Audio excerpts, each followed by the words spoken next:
어느 날 밤 우연히 듣게 됐습니다. 장모님 이렇게 자주 오시는 거면 생활비 조금이라도 보태달라고 얘기해봐야 하지 않을까 싶어서. 그 순간 제 마음이 무너졌습니다. 처음엔 딸이 부탁해서 그냥 하루만 도와주러 간 거였습니다. 그런데 그 하루가 어느새 한 달에 2번 3박 4일이 되었고 기저귀도 분유도 장도 다 제 돈으로 봤어요. 도와달라고 부를 때는 언제고 생활비를 보태라니요. 저는 올해 66 박영자라고 합니다. 2아이 다 결혼해서 지금은 남편과 둘이 조용히 살고 있어요. 둘째 딸 민주가 작년에 아이를 낳았어요. 이름은 혜원이라고 합니다. 딸은 출산 후 2달쯤 친정에 머물렀다가 몸이 회복되자 자기 집으로 돌아갔어요. 사위는 퇴근 시간이 많이 늦는다더군요. 육아며 살림이며 딸 혼자 감당해야 하는 상황이죠. 그러던 어느 날 딸한테서 전화가 왔어요. 엄마 혜원이가 계속 앉아서 잠깐이라도 와줄 수 있어? 솔직히 좀 당황했어요.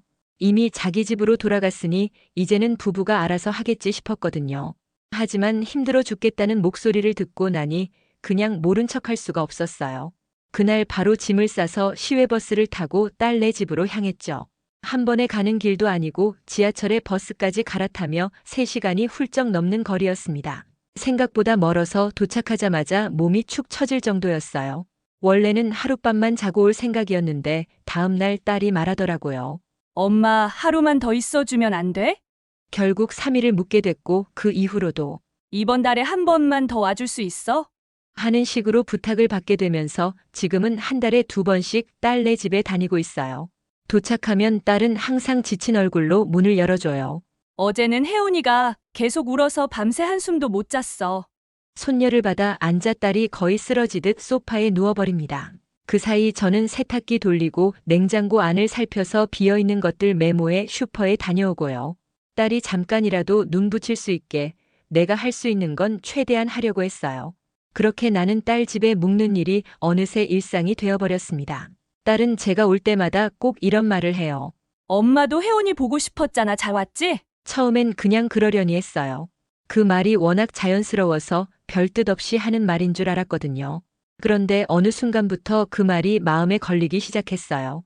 물론 손주를 보는 건 참 행복한 일이에요. 조그마한 손, 발, 요즘은 눈만 마주쳐도 방긋 웃는 그 모습만 봐도 마음이 사르르 녹아요. 하지만 제가 딸네 집에 가는 이유는 보고 싶어서가 아니에요. 딸이 힘들어 너무 버거워하면서 연락해 오니까 조금이라도 도와줄 수 있을까 해서 가는 거죠. 손녀를 안고 달래면서 세탁기를 돌립니다. 빨래를 널고 젖병을 씻고 냉장고 안을 살피며 저녁 반찬거리를 떠올리죠. 딸은 그 사이에 잠깐 눈을 붙이기도 하고 휴대폰을 만지작거리며 쉬어요. 어쩔 땐 엄마, 나 잠깐 나갔다 올게. 하고 바람 쐬러 나가기도 해요. 엄마가 있어서 진짜 숨통이 트여. 정신적으로 너무 달라. 그렇게 말해주는 건 고맙지만 왠지 모르게 마음 한구석이 찝찝해집니다. 정말로 도와줘야 할 절박한 순간뿐 아니라 그냥 있으면 편하니까라는 이유로도 저를 부르는 게 아닐까 싶어서요. 예전에는 이번에도 와줘서 고마워하던 딸이 요즘은 그런 말도 없이 너무 당연하다는 얼굴이에요. 그날 또 올 수 있어. 이번 주 언제 돼? 하며 스케줄 확인하듯 묻기까지 하죠.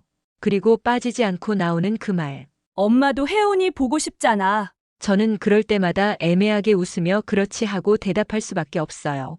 하지만 속으로는 늘 복잡한 생각이 들어요. 내가 보고 싶다고 스스로 찾아가는 거랑 부탁받고 오는 건 완전히 다른데 딸은 그걸 같은 걸로 여기는 것 같아요.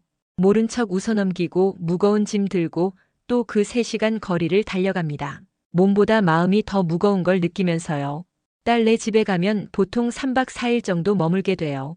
갈 때마다 저는 냉장고를 살펴보고 집에 홀로 남을 남편을 위해 반찬 몇 가지를 미리 준비해두죠. 된장국 끓여놓고 밑반찬도 몇 가지 해놓고요. 그래야 마음이 좀 놓이거든요. 제 남편은 살림에는 서툰 편이에요. 그래서 제가 집을 비우는 며칠 동안 불편하지 않게끔 늘 신경 써야 해요. 한 달에 2번씩 며칠씩 집을 비우는 게 쉬운 일은 아니잖아요. 남편은 말수가 적어요. 제가 가방을 챙기고 있으면 가끔 또 가는 거야. 하고 조용히 묻죠. 그치만 그 이상은 말하지 않아요. 딸의 부탁이라면 어쩔 수 없다는 듯이 그냥 조용히 지나갑니다. 저는 응하고만 대답하며 밀폐용기 뚜껑을 꼭 눌러 닫습니다. 딸이 부탁해서 가는 일이지만 그 3시간 넘게 걸리는 거리를 매번 오가고 며칠 동안 살림과 육아를 도맡고 돌아와서는 또 우리 집 일까지 처리해야 해요. 처음엔 내 딸이니까 조금이라도 힘이 된다면 하는 마음으로 움직였어요. 그런데 요즘은 집에 돌아오고 나면 며칠을 앓듯이 지쳐요. 밤에 자도 피로가 풀리지 않고 몸이 무거운 날이 점점 많아졌어요. 딸은 제 피곤함을 전혀 눈치 못 챈 듯해요. 예전엔 엄마 고마워. 진짜 큰 힘이 돼. 하던 말도 요즘은 사라졌어요. 그저 다음 주 수요일은 어때? 검진 있어서 그날 부탁할게. 하는 식이죠. 마치 제가 오는 걸 당연한 일정으로 받아들이는 것 같아요. 저는 달력을 넘기며 그날은 시간 돼 하고 대답하지만 속으론 또 그 먼 길을 가야 하네 하고 한숨이 나와요. 이건 누구를 위한 방문일까? 딸의 부탁, 손녀 때문? 아니면 내가 그냥 엄마니까 당연히 해야 하는 일? 대답 없는 질문이 가슴속을 맴돌았고 그 질문은 점점 제 마음을 무겁게 짓눌렀습니다. 그날 밤 손녀랑 같이 누워 있다가 어느새 잠이 들었어요. 하루 종일 장 보고 빨래하고 청소하고 밥하고 애까지 보느라 몸이 녹초였거든요. 언제 눈을 감았는지도 기억이 안 나요. 얼마나 시간이 흘렀을까. 갑자기 눈이 떠졌는데 시계는 밤 10시 반을 가리키고 있었어요. 방 안은 어두웠고 거실 쪽에서 은근한 목소리가 들려왔죠. 문은 닫혀 있었지만 고요한 밤이라 그런지 대화가 또렷하게 들려왔어요. 사위의 목소리였습니다. 요즘 장모님 자주 오시잖아. 솔직히 전기세, 수도세, 식비 은근히 부담되긴 해. 딸의 대답이 바로 이어졌어요. 응, 근데 안 오시면 나 진짜 힘들어. 혼자 못 버텨. 사위가 한숨을 쉬며 말을 이었어요. 그건 이해해. 근데 이렇게 자주 오시는 거면 생활비 조금이라도 얘기해봐야 하지 않을까 싶어서. 딸이 망설이며 말했죠. 엄마도 혜원이 보고 싶어 오시는 거잖아. 그 말을 듣는 순간 가슴 한가운데가 쿡 하고 찔린 것처럼 아팠습니다. 나는 내가 가고 싶어서 가는 사람이었던 걸까요? 정말 보고 싶어서 내일 다 제쳐두고 3시간씩 들여서 찾아간 걸까요? 아니에요. 딸이 엄마 나 너무 힘들어하니까 조금이라도 도와줄게 하고 짐 싸서 갔던 거예요. 손녀 기저귀며 분유며 반찬거리며 간식까지 전부 제 돈으로 샀어요. 한 번도 영수증을 내민 적도 없고 돈 얘기를 꺼낸 적도 없어요. 그냥 필요한 것 같아서 내가 할 수 있으니까 한 거예요. 근데 생활비를 말하다니. 내가 자꾸 오니까 부담스럽다니. 그리고 결정적으로 내가 보고 싶어서 온다는 식으로 얘기하다니. 그 순간 내가 했던 모든 것들이 한순간에 의미를 잃은 느낌이었어요. 마음이 휙 식어버렸고 두 사람의 목소리는 더 이상 들리지 않았습니다. 그저 조용히 눈을 감았어요. 아무것도 안 들은 척, 아무것도 모르는 척 하려고요. 하지만 그날 이후로 그 말이 계속 귓가를 맴돌았습니다. 그 다음날 저녁 평소보다 사위가 일찍 퇴근했어요. 항상 밤 9시쯤 되어야 오는 사람이었는데 손녀가 아직 깨어있을 시간에 돌아온 건 처음이었죠. 딸이 살짝 놀란 듯 웃으며 말했어요. 와, 오늘은 셋이서 저녁 같이 먹겠다. 우리는 셋이 둘러앉아 저녁을 먹고 설거지를 끝낸 뒤 커피를 한 잔씩 앞에 두고 앉았어요. 따뜻한 김이 오르던 그 조용한 순간 저는 컵을 들고 고개를 들며 조심스럽게 입을 열었습니다. 어제 밤 얘기 거실에서 둘이 이야기하는 거 조금 들렸어. 그 말에 두 사람의 손이 순간 멈췄어요. 내가 자고 있었으니까 못 들었을 거라고 생각했겠지. 근데 다 들렸어. 사위가 난처한 얼굴로 고개를 들었습니다. 죄송해요. 그런 식으로 들릴 줄은 몰랐어요. 가볍게 꺼낸 말이었는데 저는 고개를 끄덕이며 말을 이었습니다. 내가 여기 와 있는 동안 혜은이 기저귀며 분유며 반찬이며 뭐든 내가 샀어. 필요해서 한 거고 내가 하고 싶어서 한 거니까 따로 말한 적도 없었지. 사위가 당황한 듯 딸의 얼굴을 쳐다봤습니다. 딸은 눈을 내리깔고 아무 말도 하지 못했어요. 근데 그 얘길 들으니까 내가 마치 놀러 오고 싶어서 온 사람 같더라. 자주 오니까 생활비 부담된다. 그런 얘기를 들으니까 내가 왜 이렇게까지 했나 싶더라. 딸이 다급하게 말했어요. 엄마, 그런 뜻 아니었어. 나 그냥 엄마가 있어서 든든하고 그래서. 사위도 조용히 말을 보탰습니다. 장모님 전 아내한테서 엄마가 정말 큰 힘이 된다는 말만 들었어요. 근데 이렇게까지 고생하신 줄은 정말 몰랐습니다. 제가 너무 경솔했습니다. 죄송해요. 잠시 침묵이 흘렀습니다. 그 조용한 틈 속에서 제 마음에 걸렸던 말들을 꺼내기 시작했어요. 나 지금까지 했던 거 계산하고 싶진 않아. 그냥 좋은 마음으로 했던 일인데 그게 부담이었단 얘길 들으니 마음이 좀 허무했어. 제 목소리가 살짝 떨렸습니다. 그래도 담담하게 말하고 싶었어요. 하고 싶어서 한 거였지만 그게 당연한 게 되면 그 순간부터 마음이 힘들어지거든. 사위가 다시 고개를 숙이며 말했습니다. 앞으로는 꼭 필요한 것들에 대해서는 저희가 챙기겠습니다. 기저귀든 장 보는 비용이든 다 드릴게요. 저는 작게 고개를 저었습니다. 그런 얘기 하려고 꺼낸 거 아니야. 돈이 아까워서 그런 것도 아니고 내 수고를 알아달라는 것도 아니야. 그냥 말을 안 하면 모르는 거니까. 내가 너무 오래 참았던 것도 같아서 이번엔 말해두고 싶었어. 딸이 조용히 제 손등을 잡았어요. 엄마 미안해. 정말 미안해. 잠시 침묵이 흐르고 저는 마지막으로 이렇게 말했어요. 누군가가 너무 무리해서 유지되는 관계는 오래 못 가.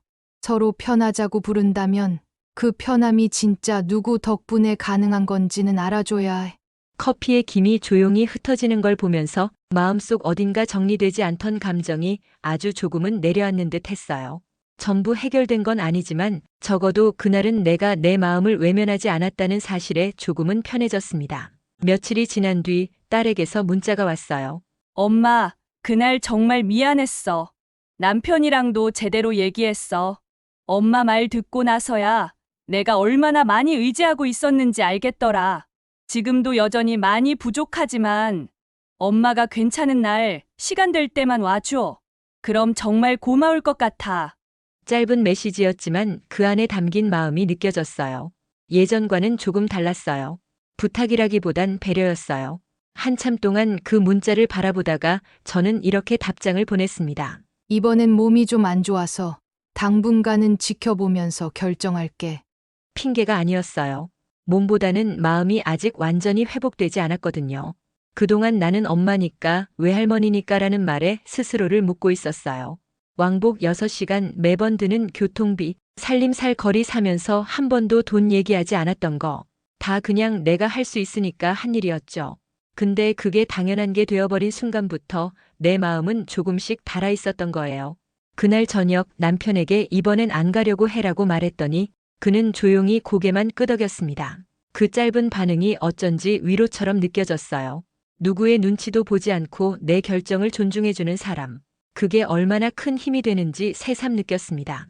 거실 장식장에 놓인 손녀 사진을 바라봤어요. 아무것도 모른 채 해맑게 웃고 있는 그 얼굴을 보니 나도 모르게 미소가 지어졌죠. 이제는 조금 거리를 두어도 괜찮겠다는 생각이 들었어요. 엄마라는 이름도 할머니라는 역할도 여전히 소중하지만 모든 걸 다 짊어져야만 사랑이 되는 건 아니라는 걸 이제야 깨닫게 됐습니다. 딸과 사위가 앞으로 어떤 길을 걷든 서로 기대고 서로 이해하며 살길 바랄 뿐이에요. 누군가가 무리해서 유지되는 관계가 아니라 서로 감당할 수 있는 선에서 균형을 찾길 바라요. 이제는 내가 손을 내밀 준비가 되어 있을 때 그 손이 진짜 필요한 곳에 닿을 수 있으면 충분하다고 생각해요. 창밖은 어느새 어둑해져 있었고 따뜻한 커피 한 모금을 마시며 저는 아주 조용히 마음속으로 한숨을 돌렸습니다. 아무도 모르게 하지만 분명한 내 삶의 첫걸음을 다시 딛는 순간이었습니다.